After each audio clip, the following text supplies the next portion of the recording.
You're listening to Arsenal Pass, a flesh and blood podcast for players by players. And all about strategy, leveling up, and the latest news in the world of Wraith. Welcome to Arsenal Pass. Welcome back to episode 18 of Arsenal Pass. I'm Brendan Patrick, joined always by Colleen champion Hayden Dale. Hayden, how are you doing? Yep, I'm good, Brendan. How are you? Pretty good. So today we'll be breaking down the current constructed meta that has unfolded over the past 2 weeks during Road to Nationals. This episode is going to be more than just our opinions. We have hard data from every Road to Nationals event that will help us break down the specifics. Before that, Hayden, tell me about your week in Fab. Yeah, I was just ruminating there on the fact that you say that we just throw out opinions with no basis to them usually. That's No, we've got some great things to share in the main part of the pod. But yeah, I mean, I guess kicking into it, you know what? Another week where I played a bit of Fab, but just an armory last night, which was good. Just continuing with that Kano train, getting my games in, getting my reps in. Just another year at Wizardry School, just learning. So bit of that, bit of testing this week. And yeah, that's kind of been it. So yeah, what about you, Brendan? Yeah, so I played a Road to Nationals last weekend. Decided to switch it up, take Bravo, not because I actually thought the deck was particularly strong, but I found a Bravo build that was a bit more fun and interesting. It ran quite a few Zealous buildings and was pretty aggressive. And I had to listen. I actually chalked my loss up to this. So I ended up getting 10th and bubbling out of the top 8 cup. But I chalked my loss up to Hayden telling me consistently throughout the week that he just didn't really agree with my deck and he didn't like my blues. And I just didn't really feel the support. So a lot of, took a lot of confidence out of me before the event. No, but for real, Bravo was definitely the worst deck to bring into week 2, in my opinion. If you lived in North America, because I think that the majority of North America had hopped on the Dash kind of bandwagon after Matt won an event, and that is an abysmal matchup for Bravo. So we went from, I think I saw one mech in my week 1 event to, gosh, it must have been up there in the 15 to 20%. It was a lot, and it was actually dominating the top tables at the event that I was at, so it wasn't too great for me on Bravo. But yeah, I'm pretty happy that I'm going to be facing a bunch of mechs this next weekend, though. So yeah, I'm going to be back on chain most likely. So. Oh, I thought you might have had your Arc Smashers ready to go. My Arc Smashers, yeah, that's what I need to beat Dash in the Monarch meta. So I have to play Brute. Hey, I mean, there's a place for everything. For sure. So we're gonna, heading into the news, just a big update from us. So we have been, uploading a lot more to our YouTube channel, been focusing on that a lot as well. We finally hit 1,000 subscribers, so it's pretty crazy. We've had a lot of growth these past 5 months. It's pretty unbelievable to believe that I actually connected with Hayden for the first time about 5-ish months ago. So not very long at all, but it's been a lot of growth and a lot of fun, and I think we've learned quite a bit along the way. So 1,000 subscribers on YouTube has been awesome. We will talk more about this shortly, but we are going to be doing a giveaway. We don't do too many giveaways, but we will be doing a 1,000 subscriber giveaway and giving away a Colorful Anathos. And this is purely to fuel next week's episode, which will be a mailbag. But in classic Brendan fashion, I am talking about the point far before it is time. So Hayden, why don't you take us into more news?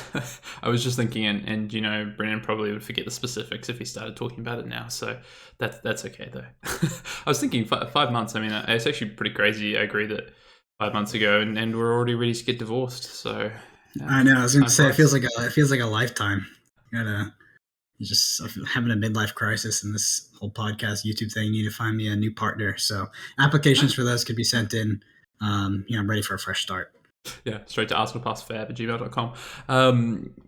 Just heading back into the news. So something that came out on LSS's website this past week.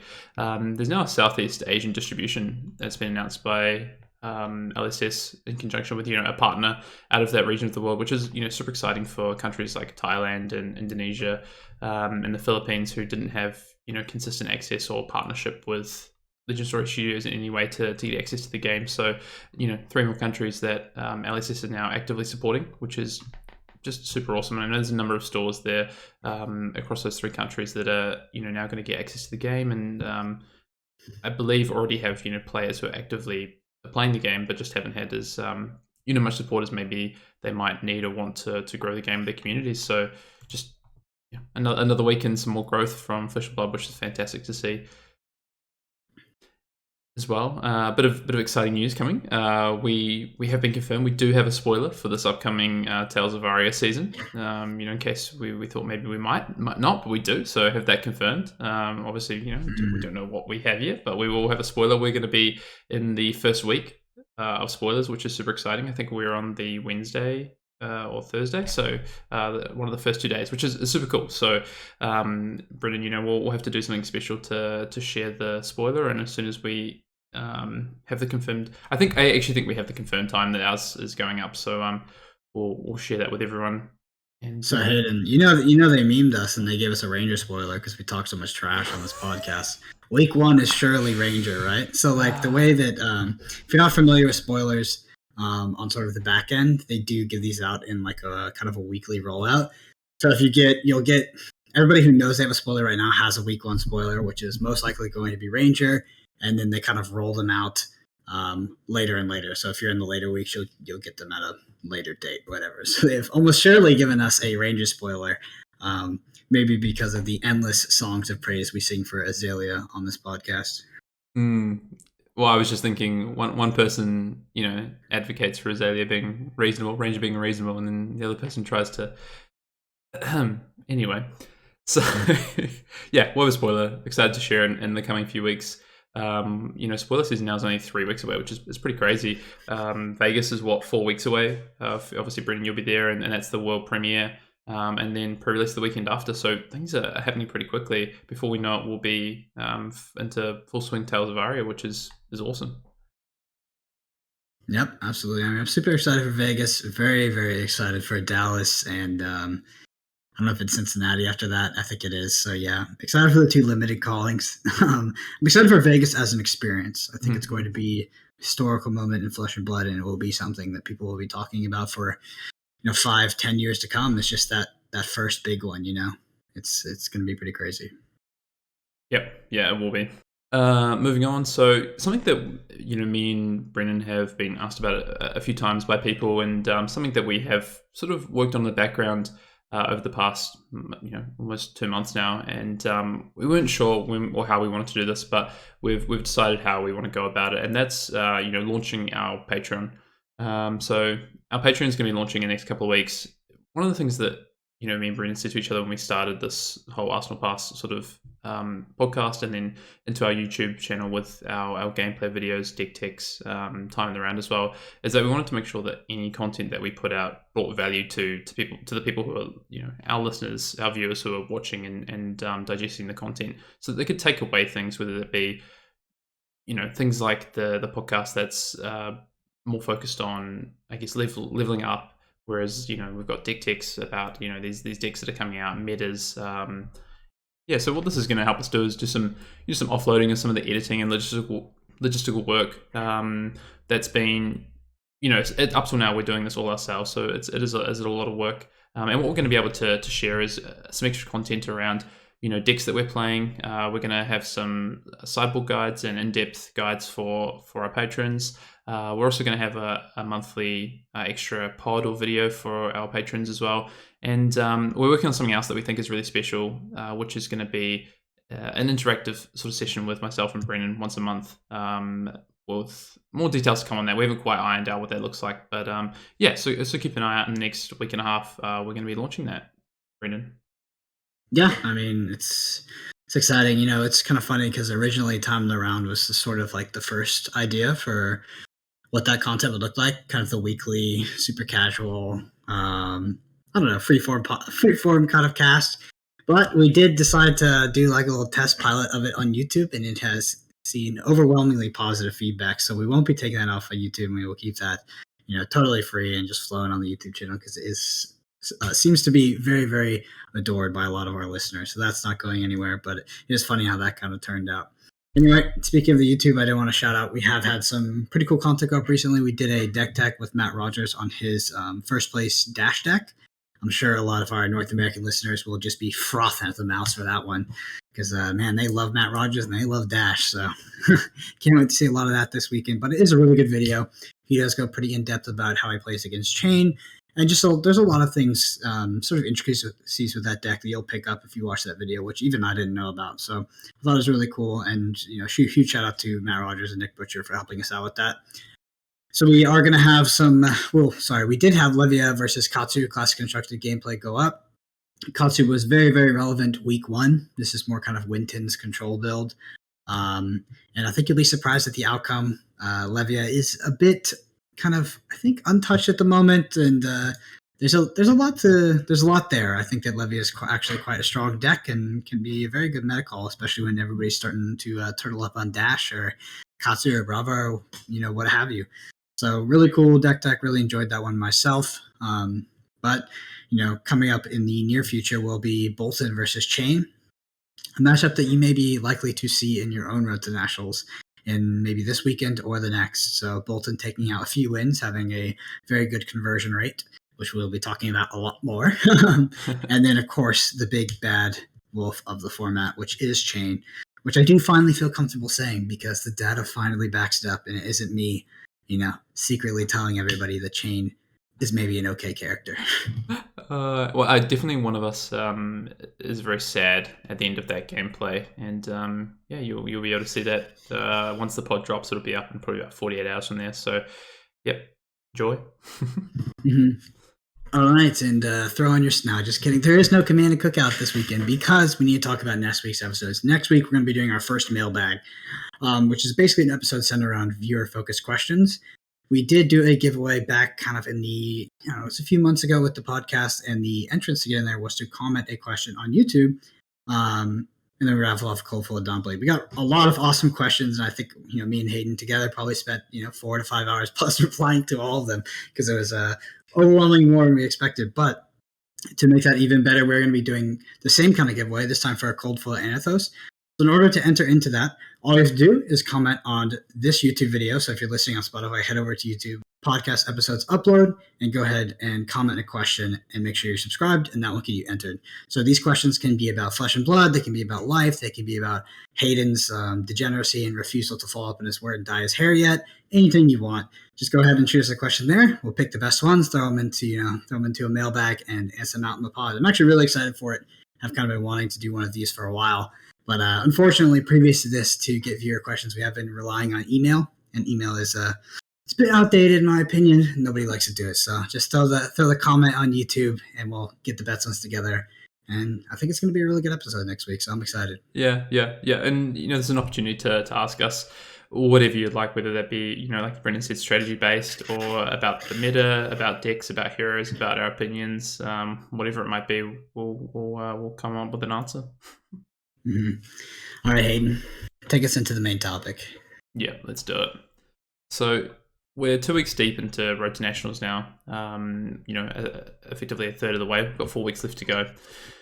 And we thought we'd take a look at the meta so far. So I just want to give a shout out to Davis Kingsley, to Tower Number 9, who's been putting together a tracker of data of Road to Nationals so far that includes, top 8 heroes, winners, but he's also started tracking total data where possible, where people are able to give him the total data of the events, player counts, meta breakdowns, things like this, which is super awesome. It's a really great resource. I've seen this shared, on Discord and Reddit and things like this. And so wanted to take this data, do a bit of my own analysis, and then bring it to the pod for me and Brendan to talk about.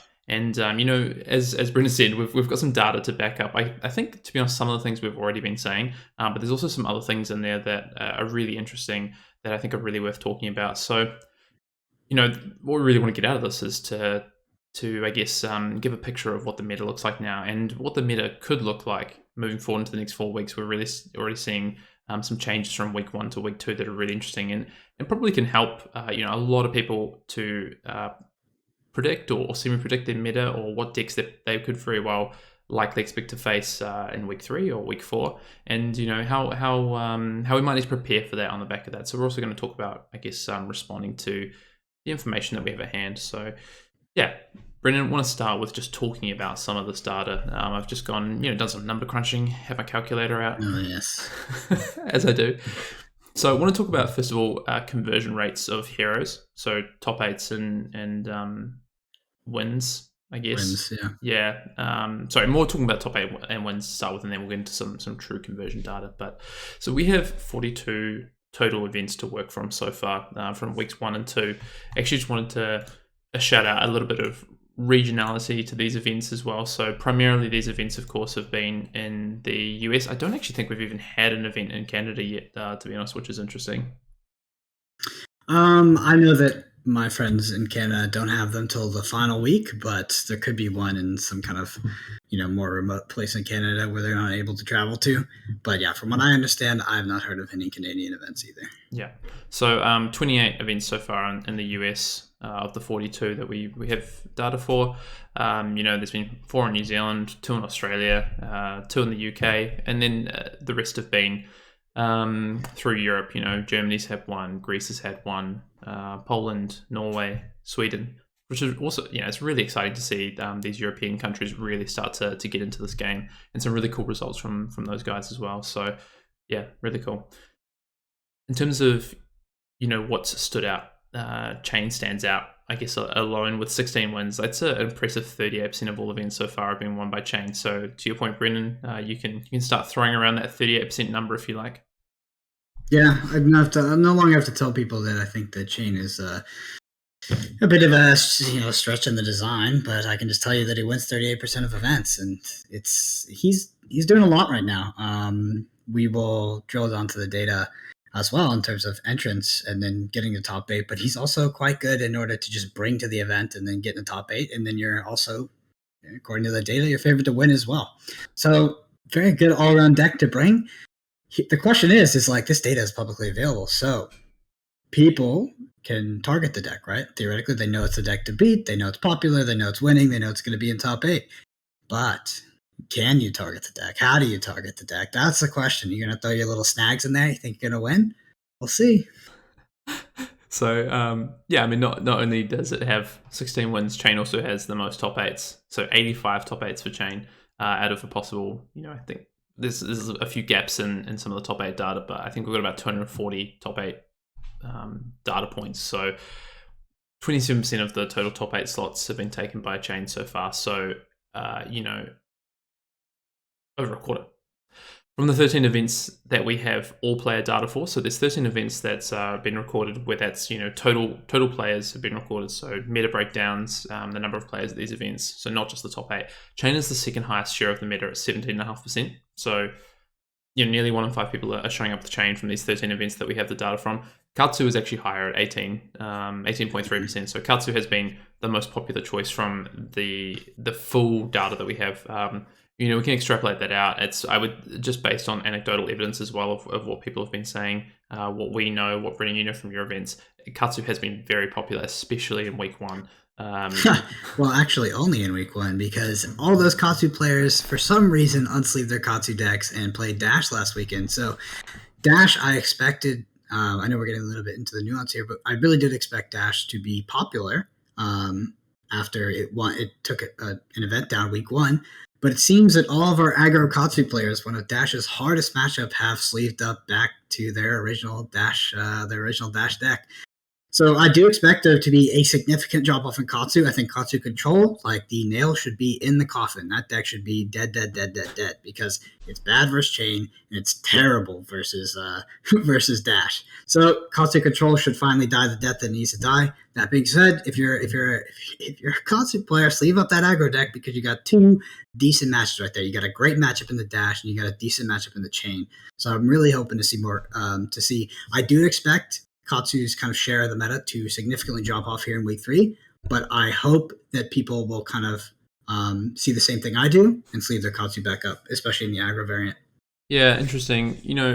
I think obviously there's 2 variants to the Katsu. Like you said, we've seen the Control, we've seen the aggro or mid-range. I call most of them more mid-range decks, to be honest. But yeah, they are. So I think really interesting that you have 2 really clear and popular archetypes. So it does make sense that Katsu has probably been the most played hero through weeks 1 and 2, and sounds like predominantly that was driven by week 1, and you can see that in the top 8s. Like the top 8s and wins for Katsu were higher in week 1. I want to talk about these total data points that we have from these 13 events a bit more. So, Katsu, the most played deck, Chain the second, Prism actually third with 15% of entrants playing Prism. So, a pretty significant number of players playing Prism, and we'll talk about how Prism's done and results-wise as we go on. Bravo's the next most played hero at 11.3%, and then Dorinthia, surprisingly Dorinthia at 9.1%. So people, still really loving Dorinthia. She's still a popular hero for a lot of players. We haven't had as many events. I think just one event in Asia so far, and I know Dorinthia is obviously really popular in Asia as well, just from the past. So we'll see what happens there. Yep. So this is all relatively pretty expected. You were always going to expect Prism players, at least in the early kind of weeks of this format. Prism, let's just be real about it. It has what would be considered an attractive hero art, and that's enough to get I think 7% of the meta on it. Then it has a cool design. It's about making illusions, all that stuff, and then it's also very high rolly, and it can win against literally anything if it hits the nuts. So because of that, Prism is a pretty attractive deck if you want to just go slap some people around and do big numbers. That being said, we will get into this. I don't know if we're going to get into it now or a little bit more. It does have by far just an atrocious conversion rate, just terrible, absolutely abysmal. I think it's interesting that Bravo is where he is. It was a very, I can't do my air quotes audio in the audio format, but it was the quote unquote counter to Chain in week 1 and probably in week 2 too. I do think Bravo will fall off a literal cliff coming into week 3 because of Dash. I'll say it, and I would die on the hill that is a terrible, terrible matchup for Bravo. While he could slightly tech for it and try to go faster, it's simply him trying to kind of race. And yeah, it's a rough one. So I do think that, Bravo as a hero is going to fall off, while Katsu, one of his archetype, will fall off. And I think that if you switch back over to the aggro version, say you're a devout ninja player, I think you're doing the right thing there. But yeah, obviously not surprised to see Dorinthia up there, at least being represented. It is lower than I expected, but I think that's because we have 2 weeks of data. I think if we just took week 1, we might have Dorinthia having a bit of a higher percentage. Dorinthia's had a bit of some tough matchups here. Tough in a Prism. It's going to be tough in a Dash. But other than that, I actually think that Dorinthia was a decent pick in week 1, week 2. And a pretty solid deck. Dorinthia is always a great deck to bring as well if you think that the meta is a bit newer. Because Dorinthia is it's a learning curve to play against that deck. Yeah, I mean, I personally wouldn't have taken Dorinthia to an event in week 1. I think with a lot of Guardian and Katsu control decks running around, I think that's probably one of the last decks I'd personally want to play. And to be honest, I think that's why we're seeing such, we'll get into it, but low rates of Dorinthia finding success into top 8s and top 4s and wins. But yeah, I mean, to be, nearly 10%. And again, this is extrapolated from, 13 events of the 42. So it's, it's less than half of the total data points that we have. But it is, it's a good chunk of data here. And it's a pretty cross-sectional across the world as well. There's some European events, there's some US events, and there's some Southern Hemisphere events. So it is quite interesting. But yeah, so again, just that top 5 in terms of played heroes through these 13 events that we have data points for. Katsu, then Chain, Prism, Bravo, and then Dorinthia. If we looked a little bit deeper at these 13 events as well, Chain had the best conversion rate to top 8. So, we said that it was the second most played of these 13 events, but 33% of those players who were entering events with Chain were making it to top 8. So it's ridiculous. Yeah, you really need to let that one sit in. If I don't know, rewind this 15 seconds and listen to it again. 33% of the people that bought Chain top 8, that's ridiculous. That's unheard of, because what is leading towards that, right? Because obviously not all Chain players are very well rounded, ready for every single matchup, and control is quite hard for a lot of people. So is Chain getting some sort of, I don't know if you call it free wins, but is it able to squeak by on a little bit of variance? It does kind of look like it, in my opinion. And then I think interesting, next highest conversion rate is actually Bravo. So Bravo has had 31% conversion rate from entrance into top 8 in those events, which is so obviously it just goes to show, I think, just those two decks seem to be the week 1 and even into week 2 battling it out for some supremacy to some degree. Yeah, I think that the data does a little bit of a disservice when we do take week 1 and week 2, and we look at Bravo specifically, because Bravo week 2 did not convert, or probably most North America just did not convert well at all, even in the top 8. I mean, I think the majority of these data points come from week 2, or just over half. So, there is a slight weighting to week 2 because of the way the data was collected into week 2 versus week 1. So it is interesting. I mean, it is also, I guess, regionality to these as well. Like we said, this comes from a cross section of regions across the world. Whereas for you, Brendan, you went to an event last weekend and you heard about some events in North America, probably predominantly. So that, I guess, that maybe changes your lens of how you're looking and taking in information. Whereas I know, for instance, that 2 of the events here also the one in Australia that unfortunately I couldn't go to, but was hearing some information about. I know that had for instance 3 Bravo in the top 4, and an event in New Zealand won by Bravo. So just these things that are happening in different parts of the world is really interesting. Maybe meta's reacting differently. Maybe the US meta is. Maybe actually even a week ahead, or reacting to different things, or maybe the Australian meta is reacting. So just all these things are happening as information becomes available. But yeah, I wanted to talk about just some of the other heroes in terms of conversion. Viscerai doing some work with a 25% conversion rate from entrance to top 8. Small sample size, but that's really interesting. Reinar at 3%. So 32 players and just 1 top 8 from these 13 events. Poor Reinar. I think we'd already discussed this and our sort of thoughts on the meta, but Reinar in a bit of a tough position, especially heading into week 1. That might get better through the meta, but really tough matchups into Chain, and Bravo is not great either. Prism had a 19% conversion rate, but is actually I guess one of the worst conversion rates among heroes to win, right? that were massively played. Won a single event. Yeah, we'll look at that in a second. Yeah, and then so I guess the worst heroes. Those are the worst heroes with more than 20 players. Because then you have Azalea and Levia, who both had 0% conversion rate with the 12 entrants each in these 13 events. So, but yeah, Prism and Reinar specifically, 3% is really tough for our, one of my favorite heroes, unfortunately. If you look at win conversions from the 13 events, Bravo actually stands on top with a 7%. Entrance to win conversion, which is pretty cool. Bolton actually at 6%, which is really interesting. I think as we get into the fuller numbers, we're about to go into the 42 events, so the full Road to Nationals events data that we have so far, as opposed to just these 13. We're going to see just how well Bolton's been doing from the sample sizes. But the fact that Bolton wasn't mentioned in our top 5 most played heroes from these events, but is coming in second in terms of conversion to wins, is it really tells you something about the smaller number of players, but doing really well. Chain in third with 4%, so Chain dropping down a little bit. Obviously, in these events has really converted to top 8, but less so on wins, and then Dash at 3%. So that's conversions of entrance into wins from these 13 events. So Bravo, Bolton, Chain, and Dash. Yeah, for sure. And just to clarify too, when you say these 13 events, which 13 events are you talking about specifically? Yeah, so these 13 events come from across the world. These are events where we have full data points. So we have the information on the total entrance, not just top 8 and the winner. We have, for, I think, some of these events were 30 players, some of these events were 70 players, but we have the full meta breakdown. We know how many people were playing which hero, so we can give a wider, I guess, array of data for this. We're not just looking at just the top cut, for instance.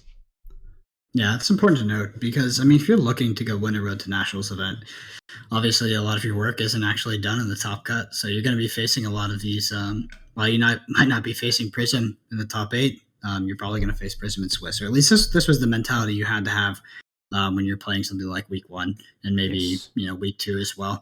So while something may not convert well in top 8, or isn't even represented much in top 8, but if it has a large kind of share in the actual people that are attending these events, so like the 64 players, or like in New Zealand like the 70, it's important to be ready for that matchup. And for me as well, like when I went to my week 1, I specifically teched for Prism because I expected a disproportionate amount of Prism week 1 than week 2, week 3.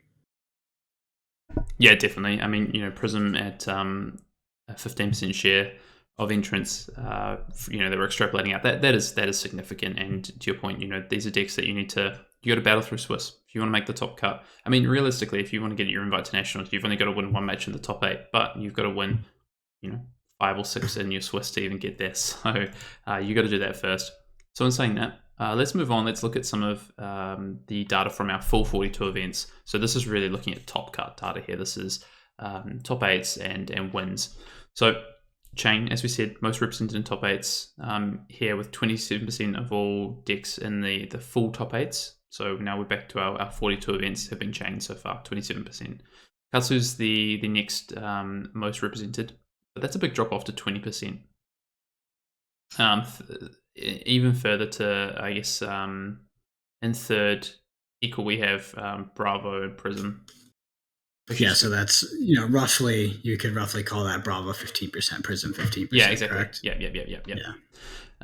So quite the fall off from an almost 30% share by Chain. I mean, it's pretty interesting to think just if you kind of visualize like a future scenario. If you plan on playing one of these, you get in the top 8 and 2 of the players there are going to be on Chain.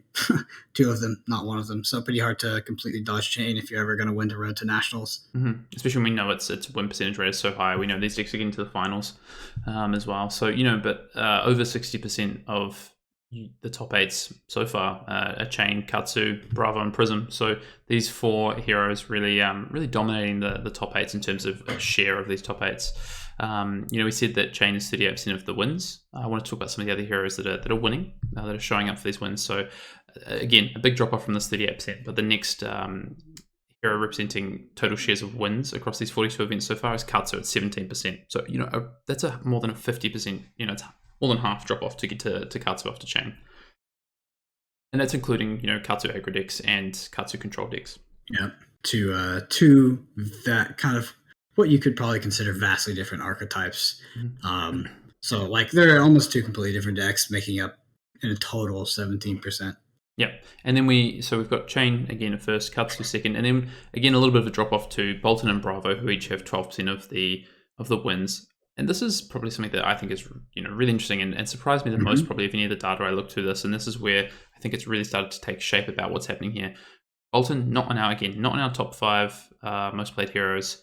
Not on our top 5 most represented in the top 8, but third equal in terms of win share, which is really interesting. Just shows the work that Bolton is doing to go out and take these wins. People who are playing Bolton are doing well, and of course 42 events is a smaller sample size, but it is a reasonable size for us to talk about in the first 2 weeks. We're definitely seeing Bolton do something here.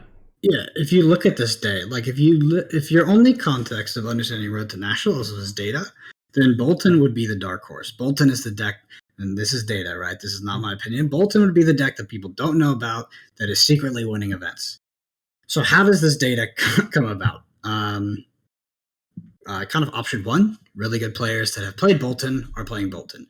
A small group of option 2, a small group of players has cracked the Bolton deck and is now winning events. For option number 3, which is a practical scenario that we have to understand when we're talking about data for Road to Nationals, not all Road to Nationals are the same. Some Road to Nationals are 64 players, some are more than 60 players, like over in New Zealand, and some are less than 25.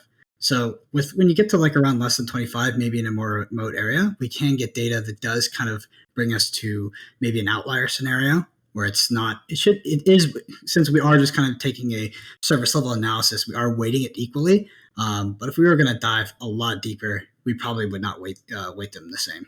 Yeah, no, definitely we wouldn't. But for the purposes of this exercise, I think you can extrapolate some really interesting information just from this, like you say, the surface level of what we have. So I think it's fair to say that Bolton is at least worth consideration for either if you're wanting to win an event.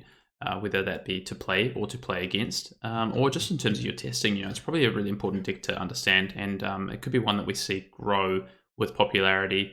We're not the only ones who are seeing this data and breaking down this data. Other people are going to be seeing this, and Bolton's going to be coming up on their radar. So yeah, really interesting. On wanted to go back as well. So Bravo as well, equal 12% with Bolton. So, that might surprise some people for the different reason to Bravo. That's a lot lower than maybe people might have expected, given the week 1 results and what we sort of saw and the conversation and discourse around Bravo as a hero in this Classic Constructed meta. So, yeah, really interesting. as a counter, right? That was a prevailing narrative in week 1 was and I finally feel kind of comfortable slightly engaging on this topic, but I just want to kind of make sure we understand the context of Bravo as well. So obviously we see a very bad conversion rate to actually winning events to what was being showed up. How many decks were showing up as Bravo, but it is funny because the deck that Bravo was actually supposed to kind of counter, people were saying words like unwinnable, unbeatable. That deck has almost, has closing in on 40% of all wins. So there is something else. There is something deeper to, that matchup, in my opinion. Yeah, people going, maybe need to go back to the drawing board on that one, I think. And people already are. People are adapting to this meta, adapting to things that are happening. So, yeah, I wanted to just say as well, on the Bolton piece, we said it already, but Bolton wasn't even in top 5 hero. In fact, as well, 6th equal in terms of representation of the field of entrance was Rhinar at 7%. So Bolton's not even around there. I think it's about 5.5%. So, yeah, really strong conversion rate there. In terms of win share, I guess the hero popping into 5th here is quite interesting. Dorinthia with 10%. Sorry, top 8 share. 5th with top 8 share is Dorinthia at 10%.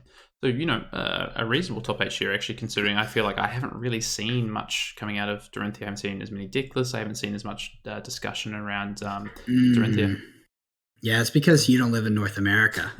North America, we're defined by our Dorinthia, our hardcore Dorinthia players. So Dorinthia is a pet deck of North America. And like we talked about, most of these events have taken place in North America so far.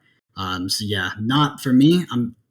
I actually have the opposite opinion you do, where I'm surprised that Dorinthia is so low. Well, that's top 8s, right? And Bolton has lower top 8s, but a much better, I guess, win share than Dorinthia. So much better. Yeah. The best, I guess, the best top 8 into win conversion is Bolton. So 24% of those who are top 8ing with Bolton are turning into a win. And in fact, this is an interesting data point because there's a couple of events that have multiple Bolton in the top 8. In fact, multiple Bolton in the finals. So, these there's no way that for some of these that the data could have been higher for some of these events because a Bolton has to knock out a Bolton. So really interesting that 24% conversion rate from top 8 to wins for Bolton. Chain is the next highest conversion rate in terms of top 8 to wins with 19%, which is, again, significant considering how many chains are making it top 8. Of course, these are wins, so some of these chains cannot win these events given that a chain is winning the event. If that makes sense. Yep, that is exactly what is happening. If you look at chain having 38% of wins and then chain having a conversion rate of 19% in top 8, that is chains losing to chains in top 8. Yeah, Dash and Dorinthia are each at 15% in terms of top 8 to wins conversion. And just wanted to talk about the other end of the spectrum, unless you want to say anything. So the Dorinthia, I guess, conversion from top 8 to win, obviously not as good as Bolton, but it's still reasonable at 15%. It's higher than, spoiler, Katsu, Prism, and Bravo, which we'll talk about in a second. But Dash there at 15% as well. Yeah, this is an interesting statistic because I think it goes against what I would expect. But that being said, the story is more important here. Where are these Dorinthias winning? What do the events look like? Because does Dorinthia have an easier time getting through a 24-player event where they face a less variety of decks versus like a 64-plus where there's going to be more things thrown at them and they need more tools in their toolbox? So that's one of the interesting things with Dorinthia. But I think that the part of this that has my interest peaked is the other side of it, the Katsu and the Prism and the Bravo. Yeah, we'll talk about that. So I'll give you some numbers for that. I just wanted to actually say on that, I think it's so relevant. Again, 42 points of, events of data here. once we get over 100, now your data is starting to look a lot more robust. As anyone who has ever studied statistics would know about sample sizes and significant sample sizes. But I think the fact that we can take some qualitative data from this as well, we can make some qualitative assumptions about these events. We can start to take this data and interpret it in ways that work, or that we want to. I just would say be careful of using this for confirmation bias, or because it can easily be done. I would say that any of this data here needs to be thought about. The Bolton piece. Realistically, if you go and think about Bolton, like how good a choice might Bolton be for week 3, and we're going to get into that a bit further. But I just wanted to caveat that a little bit now as we go through it. Brennan, Prism, yes, Bravo, Katsu. My favorite. Yeah, here we go. The losers. So these are the other end of the spectrum in terms of conversion. So Katsu's is 11% conversion from top 8s to wins. So not terrible, again, considering that we had week 1, especially multiple Katsu decks into top 8s in single events. Bravo at 12%. So, again, not terrible. This is the one I think we should talk about. Prism at a 2% conversion 2%. Oh man, it makes me feel so good for my my dislike of that hero. I feel so happy when I hear that. I do know there are some big Prism fans out there, and I respect your hero choice no matter what. But you're a Prism main. Yeah, I am a devoted Prism main. One day, that'll be a sad day. But yeah, Prism having the absolute worst conversion ratio. Why is that though? So what about Prism makes it so that they can kind of make top 8, right? They got an okay. They have an okay conversion if you look at the entire field, but they just can't win anything. They've won one event, and it was actually quite a small event. This one I actually looked into because I thought that Prism had 0 wins, but they did win one event, and it was a very, very small event. So why is Prism not converting? Why is Prism not winning events? What about that deck? Because the deck is actually pretty interesting. The more popular one is actually sort of a mid-range deck that can meld into an aggro deck or a control-ish deck kind of on demand. So you think, I mean, if that's a solid strategy, it seems like that's pretty good, right? You're covering the whole entire field. Yeah, so I think you need to step back a little bit and look at just the amount of players playing Prism. So 15% of the field, so a really large number of people playing Prism. Mm-hmm. So, the fact that the stick is getting into top 8s is just kind of statistically going to happen unless these players that are playing Prism are all just say new players and don't Road to Nationals just to play the experience. That's not going to happen. There's 42 events here. There's a number of people who are picking up Prism, actively going to make a top 4, trying to win these events, so that is happening. I think if you look at the share of meta, so total meta into top 8, it kind of makes sense, right? It's a little bit lower, but it's not terrible. The one that we're looking at right now, which is horrendous to be honest, is this conversion from top 8s to wins. And it is a smaller sample size at 42, so you could just say that, well, it's a small sample size, it's a bit of an outlier, it's an anomaly, but just going back to us extrapolating some qualitative, information out of this. And I think the one thing for me is that when you're into these top 8s, you're going to be playing in general against the better players of the events. And the better players of these events have probably tested, and they're going to understand how to play their deck into Prism. And I think when people know how to play into Prism, it is so much easier to actually structure and win these games. One of the big things I'm going to go back to is that we played a gameplay of Bravo versus Prism. And I was playing the Prism deck, Brendan was playing Bravo. This is up on our YouTube, you can go see it. I felt like such a dog in their matchup as Prism because Brendan understood what I was trying to do and how to counteract what I was trying to do and take away the power that my deck has with these heralds and these auras, and the ability to have these spike turns, because Brendan was just always sort of being patient and prepared. And this is a good example of, I think, a lot of discourse in the meta was Prism just walks over Bravo, it's such an easy matchup. And the more I talk to probably some of the better players, or who people probably conceive as the top players, especially some of the better Bravo players, we're also firmly of the opinion that Prism is a good matchup for Bravo. You just have to play in a certain way, or you have to have tested it and understand it. So I just thought that was a good, I guess, a bit of an anecdote about what I think is happening in top 8. I have a great anecdote to pair with that anecdote. So I played Bravo. Yeah, so I played Bravo last weekend, and I had a win in it for round 6, and I dodged all the mechs. Sat down in front of my opponent. I'm feeling great. I'm like, get these dashes out of here. Don't need to see them. It's a Prism. Great. Favorite. Know how to play the matchup. Start the game. Pops a library on me. It's okay. I got a yellow. I showtime for the other yellow. I popped a library. I do take a lot of damage, take a turn off, but the library's gone, right? I'm good.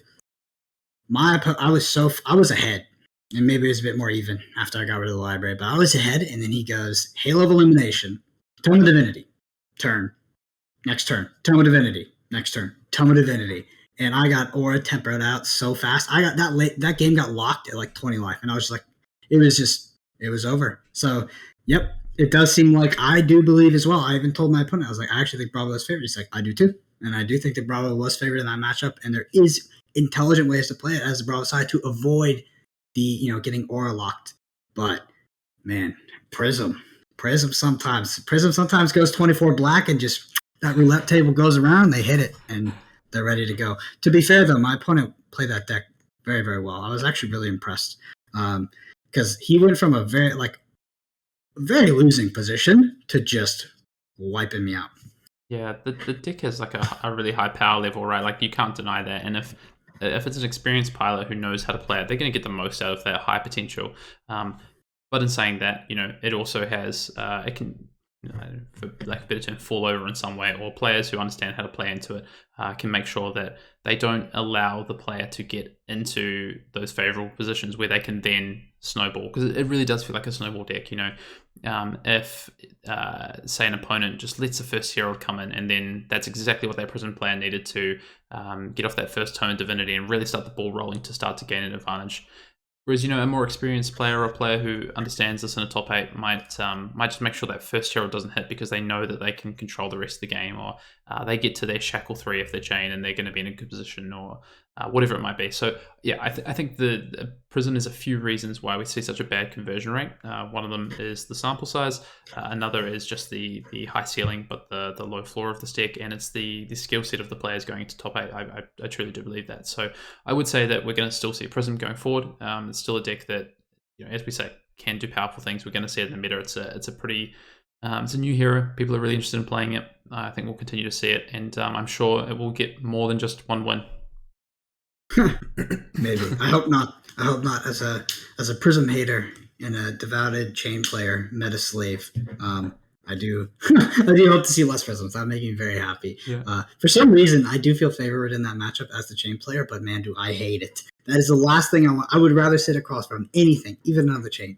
But yeah, Prism just scares me because sometimes it feels like the game is just not in your control, and you're just getting Herald or Aura to the bank, and you're like, dang.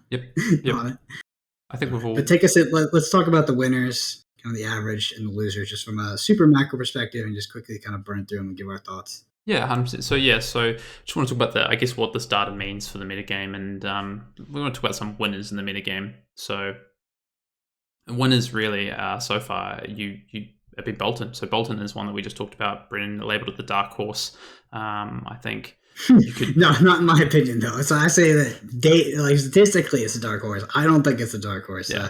That's something I do want to preface this with, is like, I disagree. Like if we were like if I hadn't played any Road to Nationals events, or let's say I didn't know anything about Fab and I just took this data, a lot of the opinions that I would come up with, me now as a player that is competing, would disagree with a lot of those conclusions. Like data I think tells some very funky truths. Well, again, I just want to say a big part of that is their variability and how these events are sized, just the sample sizes in general. So there's a few things to consider there, but we definitely want to talk about. We've extrapolated a little bit, and we're going to, I guess, give some reasons. So yeah, Boltyn is a winner for us, and that really comes down to how it's performed in these events. When I look at the events that Boltyn has won, it is primarily events in North America and Europe that have been on the smaller side.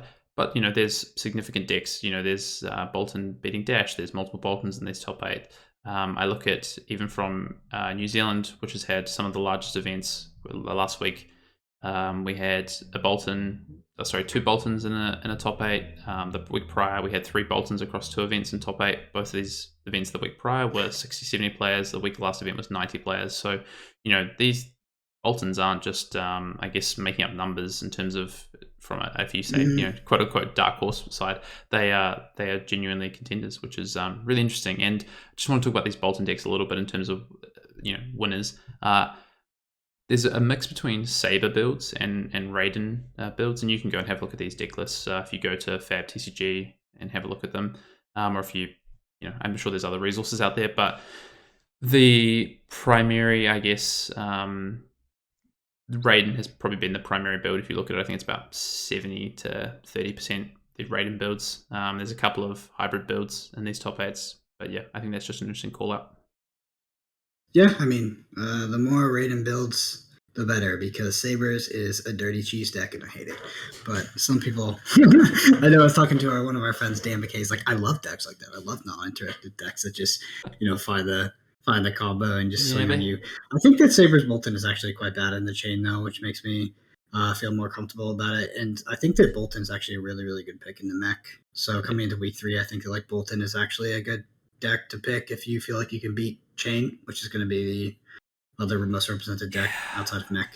It's a tough one, I think. The Sabres build, I think you can definitely beat Chain if the Chain player doesn't know what's going on. But as soon as I think now it's known, people know what's happening. You flip over those Sabres, the Chain player is just going to make sure they keep their life total high before you go for the combo, and it's going to be very difficult for you to win. But anyway, I think Raiden is the build that I would prefer, and I think is the more consistent. If I was to pick up this Bolton deck for next week, I'd be picking up a Raiden build. Next winner, Chain. A really big lift into week 2. Week 1, it felt like, Chain's there. It's about what we expected, but these control decks are really dominating. Chain had a really big week 2. And so it's definitely a winner right now in this meta. Again, 38% win share. That's just massive. And a lot of that work's been done in the second week, to be honest. I think it actually had the second, Katsu had the highest win share in week 1. So, it really shows the big turnarounds, because this is week 1 and week 2 data we're talking about. So Chain won more than 40% of the events in week 2 because it actually brought up its average.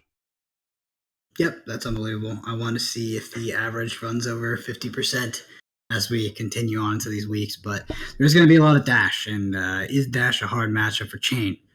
Well, that's a question that you can figure out for yourself, because you're going to be playing against it this week, and that's for sure. If you're sleeving up Chain, be prepared for Mech, because it's going to be a popular deck. Yep, agree, and that's our third winner. Dash is definitely our third winner. Again, a really big week 2 lift. We profiled the deck that Matt won in week 1 with on our YouTube channel. Matt and Nick came on and had a conversation about that deck.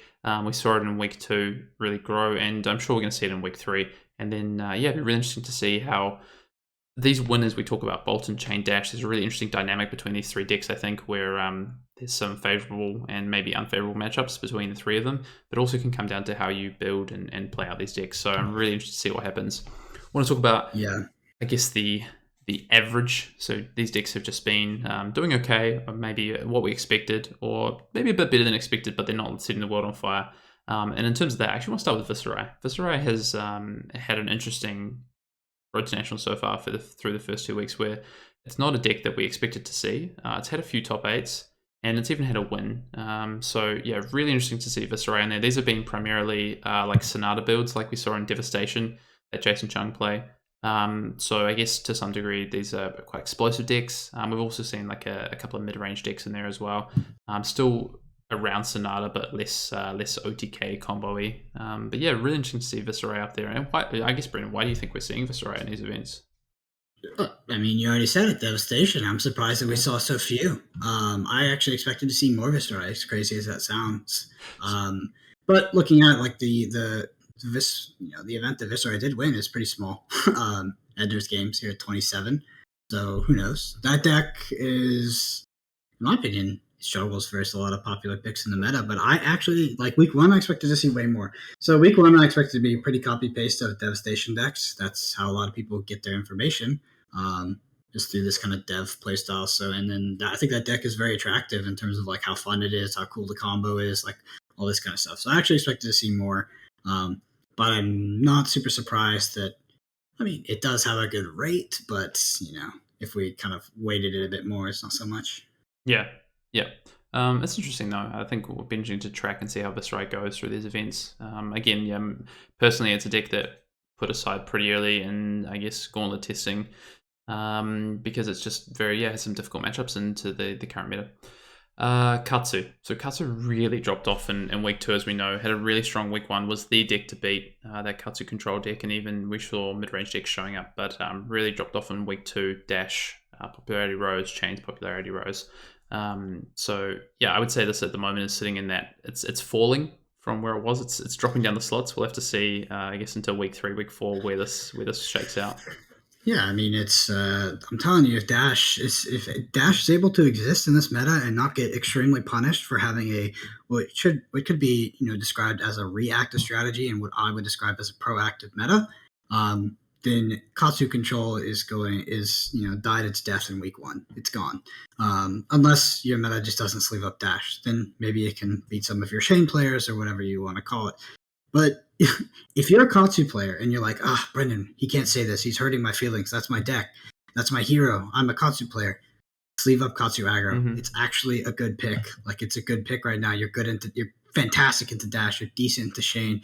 And you're good into Bravo, which is also going to be, Bravo's probably going to teeter off in week 3, 4.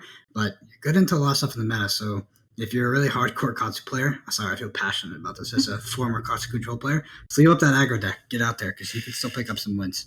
Yeah, Katsu, like a mid-rangey aggro deck, would be one of the decks I would consider taking to a Road to Nationals this weekend if I was able to hit a Road to Nationals this weekend. But I mean, we've talked about this and kind of, I think, outspoken on this point is that we think Katsu Control is just a really bad deck right now. I actually think that we talked about this before. I think we talked about this in time in the round before week 2 kicked off, that I certainly thought it was like one of the worst decks in the meta right now, and I just wouldn't touch it. It doesn't, it just doesn't have a proactive game plan. Right. I'm not going to go on about it. We've talked about it enough. But in terms of those decks that are sitting in that middle ground right now, the average as they were, Bravo again really dropped off after week 2, has come down from that winners bracket. And to be honest, it could be considered moving into a loser. It's had a really tough past week. Did win quite a big event, so I think the biggest Road to Nationals so far, I think, was 92 players in New Zealand.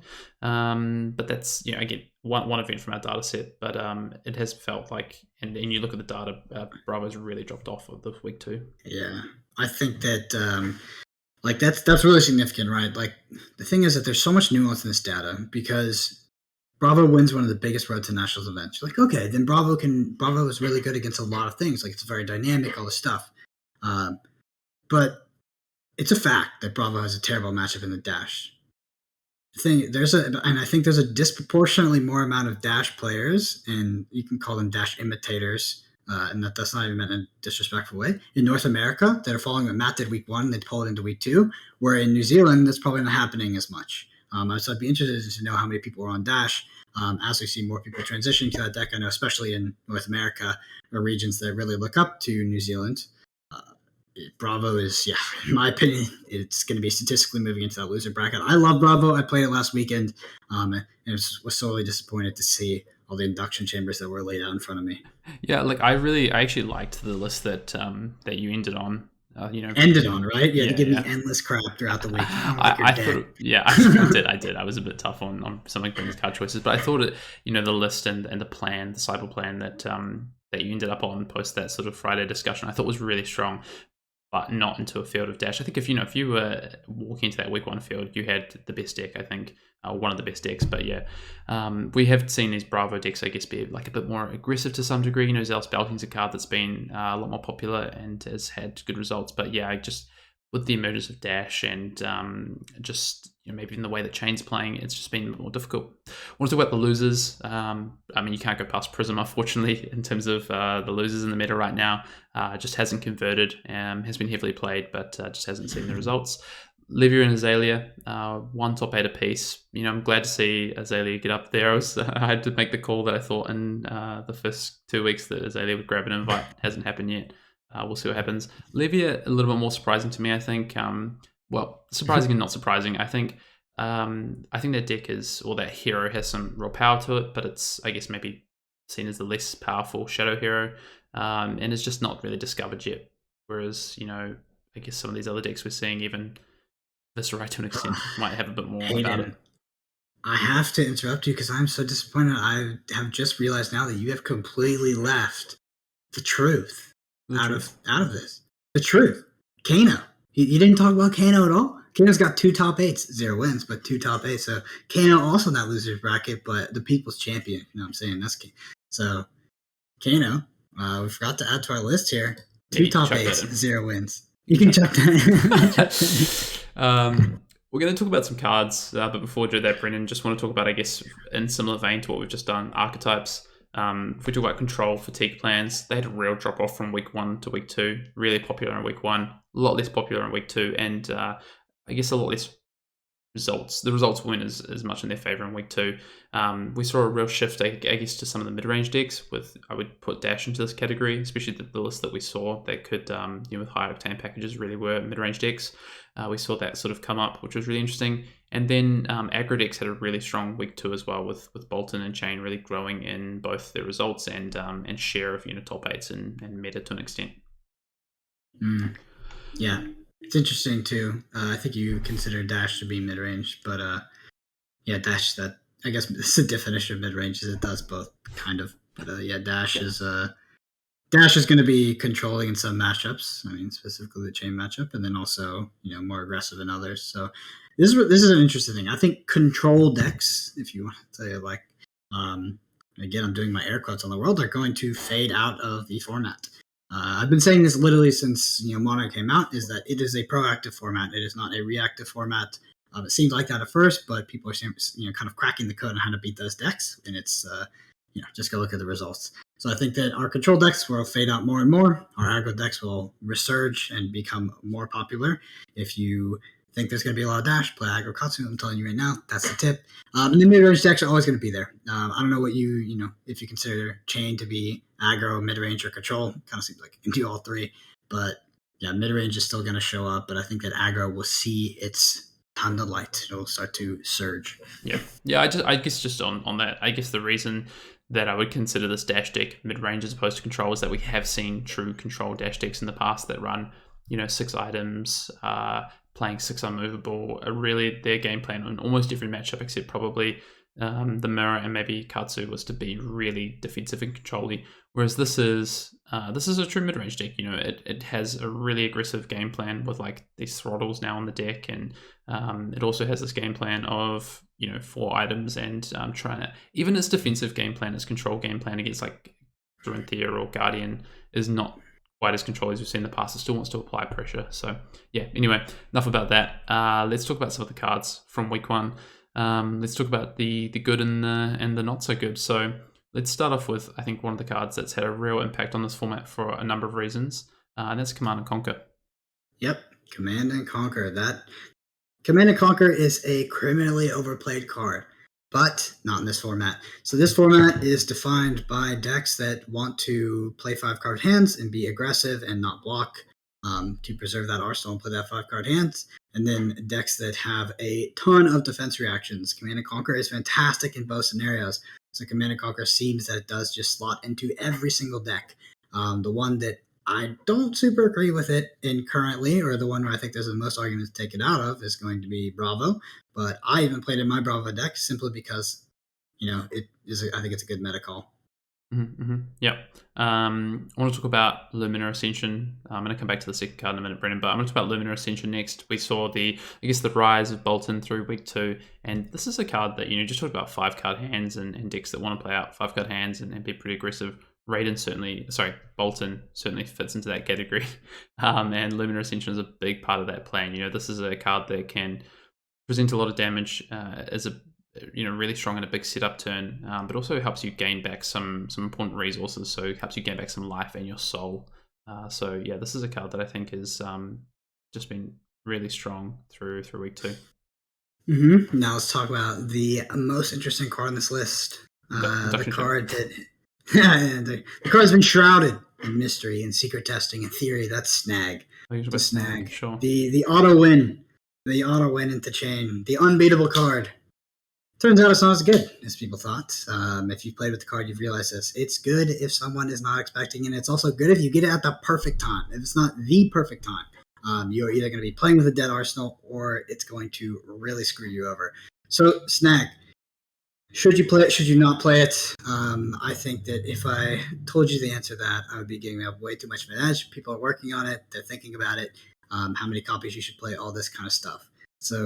But Snag is not what we thought it to be in week 1. I shouldn't say we, but everybody. The general consensus I got was that Snag was a lot more powerful than I thought it was, and we have seen the ramifications of that so far, in my opinion. Yeah, I mean, I think it's undoubtedly a very versatile and strong card. It has, it's a blue that costs 0. So, I mean, Katsu, for instance, is a deck that can really utilize this card. I think it comes back to your question, like how important or how feasible is this card in other decks, and that's kind of the question. But I think it's a card that we're still putting in the the good strong category for a reason. It does something that's really powerful in this, or counteracts something that's really powerful in this format.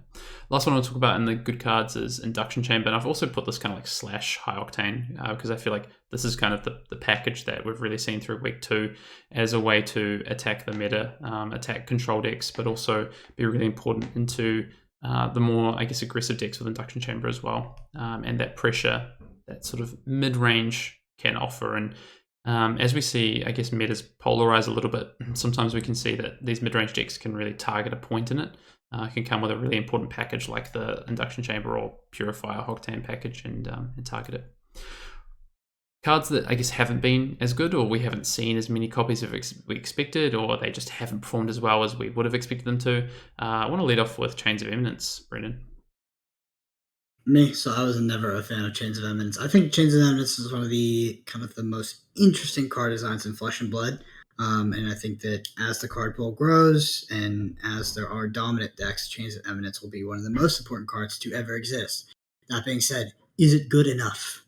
So when are you using it? When is Chains of Eminence going to, what is the most common use case of them? People will play it against Chain, they'll call Seeds.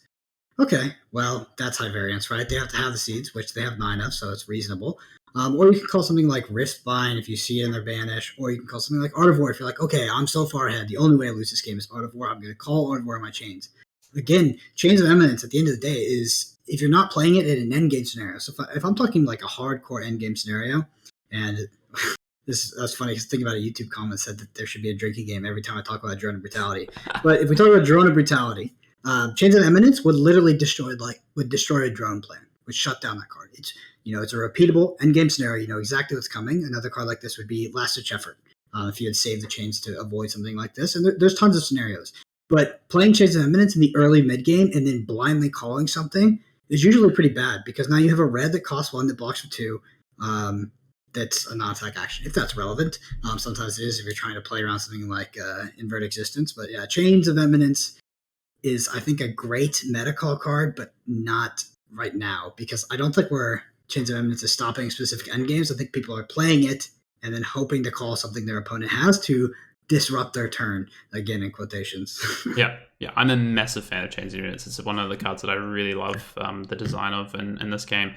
But I don't think the use of it right now is effective. I don't think it's, a very impactful card right now. I think, like you say, to stop specific end games, it's a really powerful card. As the meta sort of expands, as we get more heroes into the game, it becomes a really sort of more powerful catch-all, I guess, to some degree against certain strategies. If you've got 3 different heroes in a meta that are trying to act in end game and chains can impact all of those, then yeah, great. But as a card to, I guess, target one specific deck, or maybe 2 if you said it, you thought it was good against Kano for whatever reason. I mean, that's a hero that's not even in the meta. So yeah, really, I think we just haven't seen it as much, and for good reason, hasn't performed. The other one to talk about, Brendan, before we leave this off, is Herald of Erudition, and I think that's for obvious reasons. A card that has a really high power ceiling that people are really talking about being really impactful in this meta because of its ability to start these big turns and be dominate. Really important keyword there. Hasn't even been the most impactful card in those decks, I don't think. I 100% agree with you.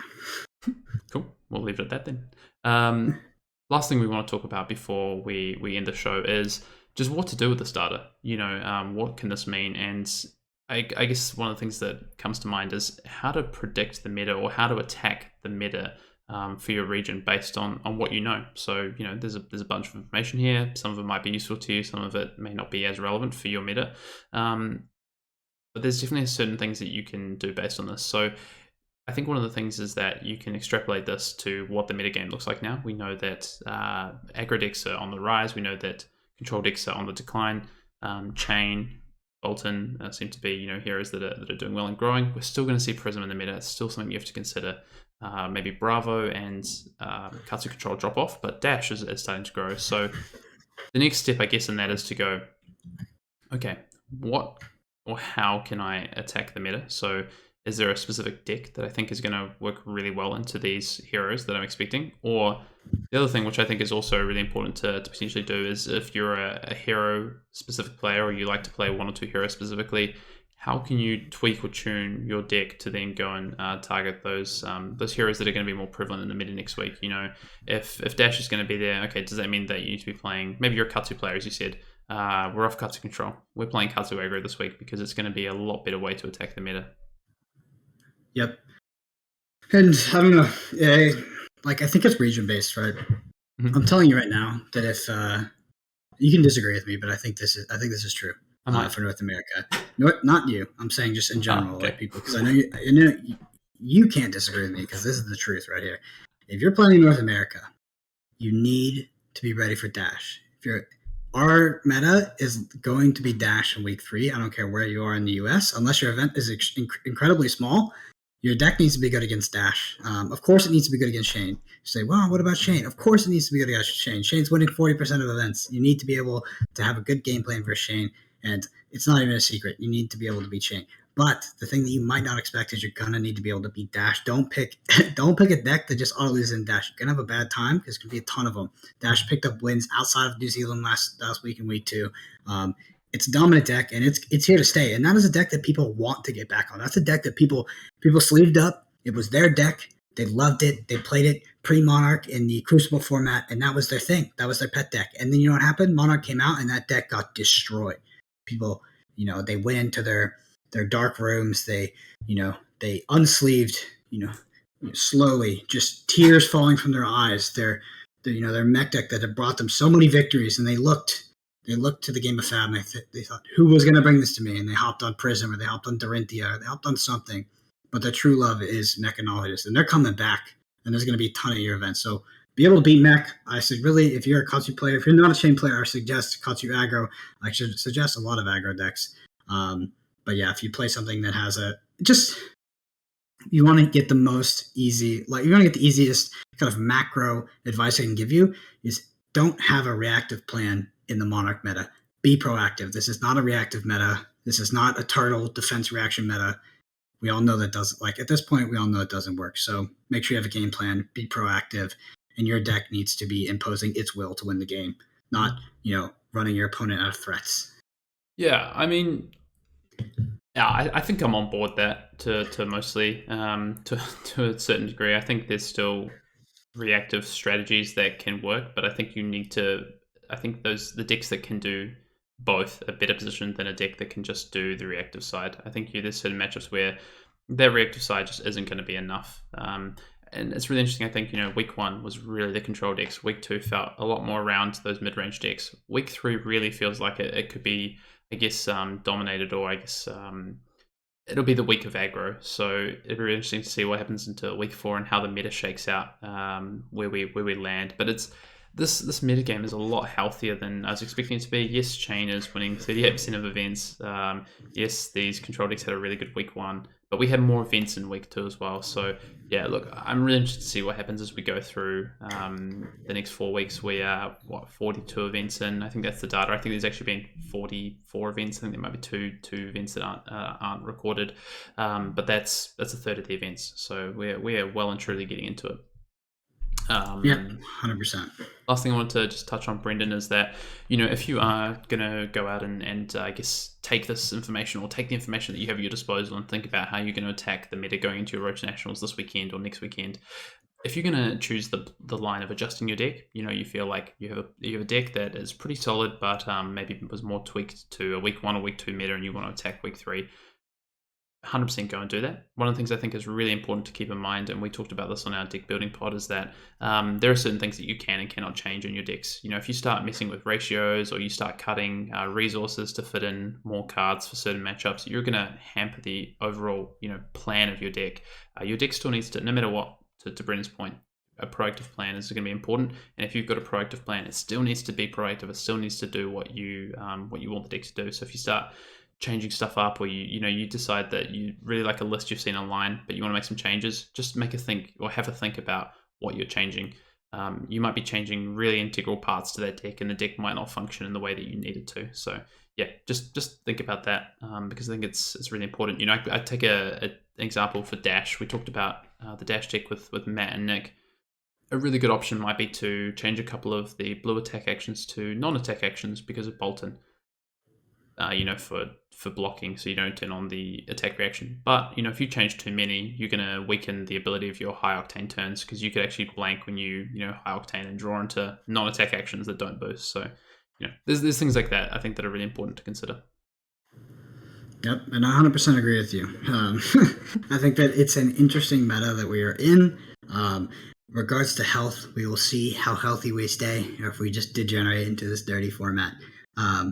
But yeah. I think that the meta right now is extremely predictable, and that you can be very prepared in ways outside of your play skill. So you can do the adjustments on your deck, and understand what the meta will look like, and you can give yourself a massive edge. I think that the North American, and I'm speaking mostly for North America here, the North American meta is extremely predictable, and you should not be surprised when you walk through that door what you're seeing kind of on the other side of the table. So use that to your advantage. We have the data, and you've got Hayden telling you to run all the nice ratios in your deck or whatever. Sorry to dig at Hayden for me. All the nerdy shit. Dogging on me because I was trying to monkey cut some blues to play some fun cards in my Bravo deck. He wasn't happy about that. No, you know me. I'm very grounded in theory. If you start missing the stuff, me too. I'm all theory over here. I never work off impulse. Never. I like to think that I'm Brendan's anchor at times. But yeah, I agree. You be the 2%. That's where you're going to get an edge. Be the 2% of players who are actively thinking ahead of the meta, predicting it. If you come with the right deck for the meta, you're going to already give yourself a much bigger edge. And that might be a deck that you're really familiar with, that you've just tweaked. You don't want to go too far outside of comfort zones and just pick up a deck that you think could be the right call, but just don't know how to play it. So there's a balancing act. But yeah, if you're in that sort of 2% who are keeping ahead of the meta, the majority of players are going to be on decks they know, or decks from weeks 1 or 2. So there's a real big advantage to be gained there. Just want to say, this is analysis after week 2. There's some really interesting information there, but we're going to see some changes going to week 3, 4, 5, and 6. We'll probably touch on this. We might revisit this, maybe not in a full pod, but just with a smaller segment at the end of Road to Nationals, to talk about how this shakes out, because I think it's been interesting just having a look at this this metagame and how it's shaken out over the first 2 weeks.